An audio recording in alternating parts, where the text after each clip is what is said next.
தேவி அவ்வாறாகவே இந்த பரம சத்துவ குணத்தில் வடிவமாக பக்தர்களுடைய நெஞ்சில் பேரன்புடன் குடியிருக்கின்றாள். அப்படி பாலா உபாசனை என்பது இந்த சிறப்பான வழிபாடாக இருக்கின்றது. அப்போ அது திரிபுர சுந்தரனையை நாம் வணங்கும் பொழுது பரிபூரணமான பூரணமான அருள் கிடைக்க வேண்டும் என்ற மகா சிந்தனையிலோடு வணங்க வேண்டும்.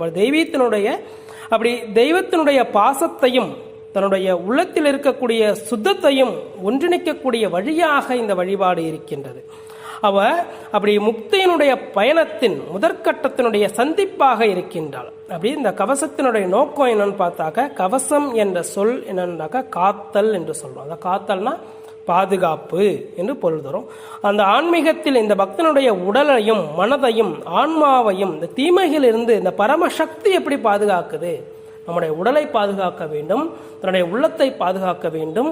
அது மட்டுமல்ல, தன்னுடைய உள்ளார்ந்த ஆன்ம சக்தியை, அதாவது ஆத்ம சக்தின்னு சொல்லுவோம், ஜீவசக்தி சொல்லுவோம், ஜீவானந்தம் சொல்லுவோம் இல்லையா, இந்த ஜீவானந்த சக்தியை பாதுகாக்க வேண்டும். அப்படி பாதுகாக்கக்கூடியது எதுன்னா இந்த பாலா கவசம். அதாவது கவசம்னா பாதுகாப்பு, சஷ்டி கவசம் சொல்லுவோம்.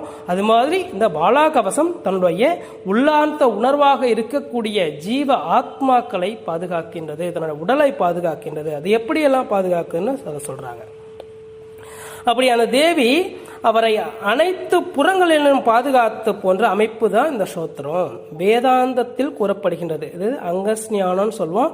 கரண்யாசம் போன்ற நியமங்களை அடிப்படையாக கொண்டு ஒவ்வொரு வரியும் பக்தனுடைய உடலையும் உடல் உறுப்புகளையும் அது மட்டும்